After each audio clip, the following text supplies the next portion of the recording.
prioritas, maka tetap yang saya sebutkan di atas tadi, beliau harus mempersiapkan berkas-berkas yang saya sebutkan ini, gitu nggih? Karena nanti tentunya untuk P2, P3 dan umum nanti tentunya akan ada seleksi. Bismillahirrahmanirrahim. Assalamualaikum warahmatullahi wabarakatuh. Selamat siang Sobat Versa semua. Jumpa lagi dengan saya di Manga Versa Channel, informasi dan edukasi. Sobat Versa, kali ini saya akan membahas tentang serba-serbi PP3K Guru untuk tahun 2022 nih. Di mana tentunya teman-teman semua sudah menunggu informasi selanjutnya ya, yang sesuai dengan pengumuman seleksi, bahwasanya pengumuman untuk dibukanya CASN untuk P3K itu di situ tertera tanggal 25 Oktober tahun 2022 ya, atau besok. Nah, di sini saya akan bahas untuk persyaratan dan tentunya untuk berkas yang perlu dipersiapkan teman-teman semua yang akan mengikuti seleksi P3K Guru tahun 2022 ini ya, di mana tentunya sudah terbagi menjadi 4 prioritas ya. Prioritas 1, prioritas 2, 3, dan 4. Nah, di situ juga tentunya ada yang harus membuat akun, ada juga yang tentunya harus mempersiapkan berkas ya. Nah, kira-kira siapa sajakah yang harus mempersiapkan berkas terkait pendaftaran dalam CASN P3K tahun 2022 ini? Nah, di sini saya akan bahas lengkapnya. Tapi bagi teman-teman semua yang baru mampir ke channel saya ini, jangan lupa klik like, share, komen, dan subscribe untuk mendukung berkembangnya channel ini. Jangan lupa juga untuk mengaktifkan tanda loncengnya agar teman-teman semua tidak ketinggalan informasi. Oke, kita mulai teman-teman semua. Teman-teman semua, untuk dashboard di guru p3k.kemendikbud.co.id, bahwasanya kita sudah dapat melihat pengumuman seleksi guru ASN P3K tahun 2022 ya. Dimana untuk jadwal seleksi guru ASN P3 tahun 2022 ini sudah terlihat jelas di sini. Mulai dari pengumuman seleksi, yaitu dengan jumlah harinya 1, tanggalnya 25 Oktober ya. Awal dan akhir juga sama, jadi cuma 1 hari saja. Kemudian pendaftaran seleksi untuk semua pelamar, pengumuman mendapatkan penempatan P1, ini khusus P1 ya, ini nanti tanggal 25 sampai 7 November. 25 Oktober sampai 7 November, itu 14 hari.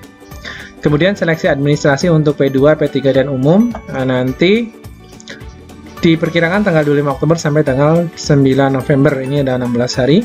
Kemudian pengumuman hasil seleksi administrasi. Nah, ini administrasi juga silakan teman-teman, yang akan saya bahas adalah di sini administrasinya nih. Untuk P2, P3 dan umum ini 10 November sampai dengan 11 November. Nah, tapi di sini teman-teman semua, sekalipun ada keterangan seperti ini, tentunya apakah P1 ini harus mempersiapkan juga? Nah, ini akan saya bahas nanti di bawah nih, bahwasanya nanti akan ada perbedaan P1 yang mendapat penempatan dan tentunya tidak mendapatkan penempatan. Sampai nanti pada akhirnya yang terakhir adalah pengumuman pasca sangga, ini ditanggalkan tanggal 26 Januari sampai 26 Januari 2023. Nah, ini silakan di pause saja, silakan di screenshot, dan ini adalah timelinenya ya. Nah, ini bisa mundur lagi enggak? Ini kemungkinan besar juga bisa teman-teman semua. Maaf. Terlihat dari progresnya di sini, ternyata sampai saat ini untuk progres di sini, setelah kemarin agak lama di ABK ya, ini integrasi sistem data juga masih setengah atau 50%. Nah, ini tentunya nanti setelah ini baru persiapan, baru pendaftaran dimulai, gitu nggih. Nah, ini tinggal kita tunggu saja, karena di sini timelinenya itu untuk pengumuman tanggal 25, pendaftarannya itu tanggal 25 juga, maka nanti tinggal dilihat saja progresnya di sini, gitu nggih. Nah, kemudian untuk dokumen guru ASN P3 tahun 2022, teman-teman bisa unduh di sini ya, mulai dari pedoman untuk Permen Pan RB nomor 20 tahun 2022 sampai dengan nanti paparan mekanisme seleksi guru ASN P3K. Nah, di sini yang saya bahas adalah persyaratan guru ASN P3K bagi persyaratan umum dan berkas yang harus dipersiapkan. Betul, nah, berkas-berkas ini siapa sajakah yang harus mempersiapkan? Apakah P1 juga? Ataukah P2, P3 dan umum yang sudah disebutkan di atas? Nah, ini saya bahas di sini gitu teman-teman semua. Nah, yang pertama adalah persyaratan dulu. Ini persyaratan merupakan warga negara Indonesia, ini sudah jelas. Nah, ini usia minimal itu 20 tahun, maksimalnya 59 tahun. Gitu ya. Kemudian tidak pernah dipidana, tidak pernah diberhentikan dengan hormat, tidak atas permintaan sendiri atau tidak dengan hormat sebagai PNS, P3K, dan lain-lain. Kemudian tidak menjadi anggota atau pengurus partai politik, Kemudian syarat yang berikutnya adalah memilih sertifikat pendidik dan atau kualifikasi pendidikan dengan jenjang paling rendah adalah sarjana atau diploma 4 sesuai dengan persyaratan. Kemudian sehat jasmani dan rohani tentunya, kemudian surat keterangan berkelakuan baik dan persyaratan lain yang sesuai dengan kebutuhan jabatan. Nah, untuk berkas-berkas ini pas foto dengan latar belakang warna merah, formatnya JPG JPG, ukuran maksimal 200 KB. Nah, silakan dipersiapkan. Kemudian surat pernyataan dengan ketentuan sebagai berikut. Pernyataan diketik dengan komputer bermaterai 10.000 dan ditandatangani sendiri dengan tinta hitam dibuat pada saat tanggal pendaftaran. Ingat, tanggal pendaftaran. Kemudian scan kartu tanda penduduk atau KTP asli atau surat keterangan asli telah melakukan perekaman kependudukan yang dikeluarkan oleh Dinas Kependudukan dan Pencatatan Sipil atau Disdukcapil. Kemudian scan ijazah asli dan transkrip nilai, jenjang D4 atau S1 dan surat penyetaraan ijazah asli dari Direktorat Jenderal Pembelajaran dan Kemahasiswaan Kemendikbud X Direktorat Jenderal Pembelajaran dan Kemahasiswaan Kemenristek Dikti bagi lulusan perguruan tinggi luar negeri jenjang D4 atau S1. Kemudian scan sertifikat pendidik asli bagi yang memiliki. Yang tidak memiliki ya tidak apa-apa teman-teman semua, ini berarti opsional. Kemudian bagi pelamar, bagi pendaftar penyandang disabilitas, menampilkan surat keterangan penyandang disabilitas dari rumah sakit atau puskesmas milik pemerintah. Kemudian melampirkan link video singkat melakukan kegiatan sehari dalam menjalankan tugas sebagai pendidik. Ini juga silakan berkas yang harus dipersiapkan. Ini poin ini teman-teman juga harus mempersiapkan juga. Link video singkat melakukan kegiatan sehari-hari. Berarti nanti boleh videonya dibuat kemudian diupload di YouTube dan kemudian linknya disertakan gitu. Nah, kemudian jadi pertanyaan, siapa saja yang akan dan harus mempersiapkan berkas ini teman-teman semua. Nah, di sini akan saya bahas untuk mekanismenya ya, karena ini berhubungan dengan berkas yang perlu dipersiapkan gitu. Nah, ini yang pertama adalah penempatan. Nah, penempatan ini adalah dikhususkan untuk guru lulus passing grade gitu gitu. Ini alur seleksinya.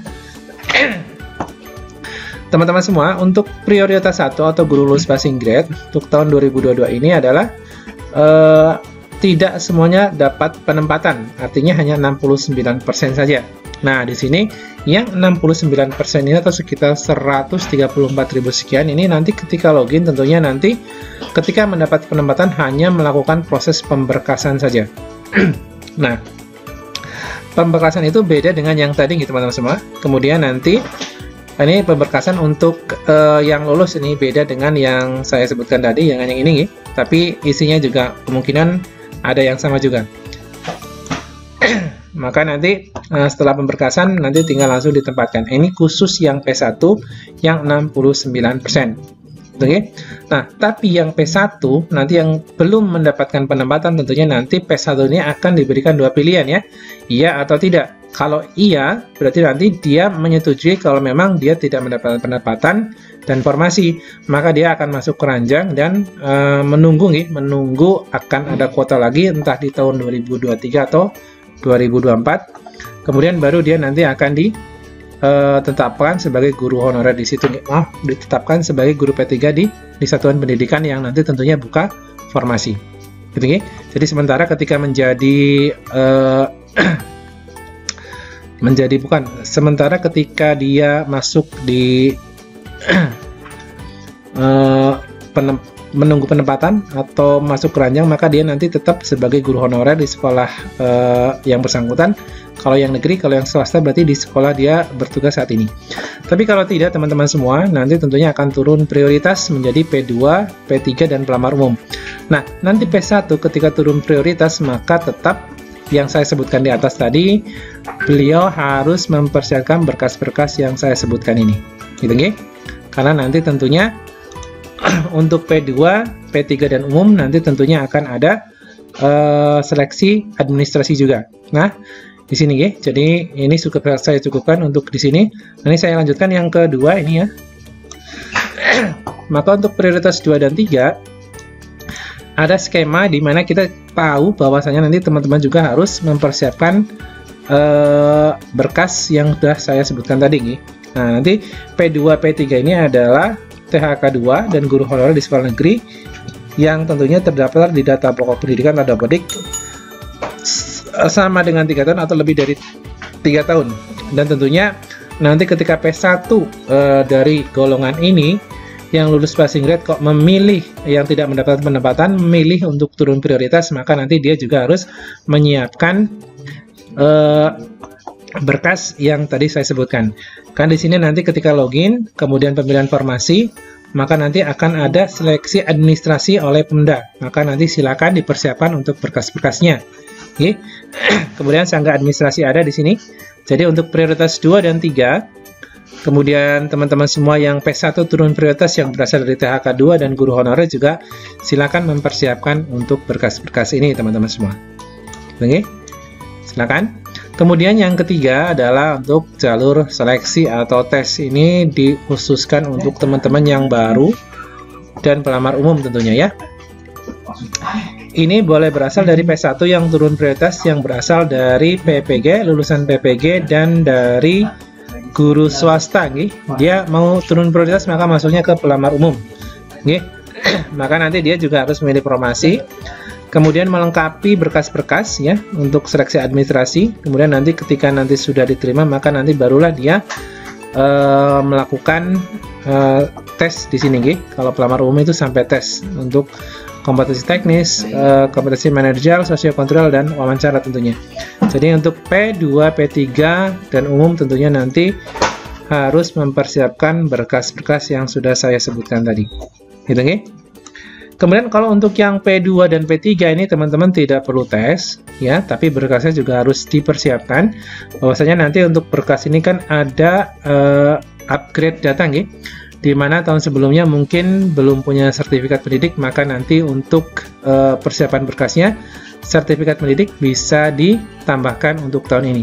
Nah, ini fungsinya untuk sertifikat pendidik nanti tentunya bagi teman-teman yang mengikuti tes, maka nanti akan sangat terbantu untuk nilai kompetensi teknisnya.